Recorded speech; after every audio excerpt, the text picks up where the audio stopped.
रामचन्द्राय जनकराजजामनोहराय मामकाभीष्टदाय महितमङ्गलम्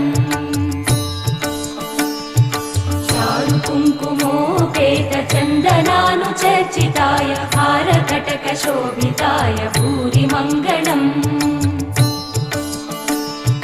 विमलरूपाय विविधवेदान्तवेद्याय सुजनचित्तकामिताय सुभगमङ्गलम् रामदासमृदुलहृदय तामरसनिवासाय स्वामि भद्रगिरिवराय दिव्यमङ्गलम्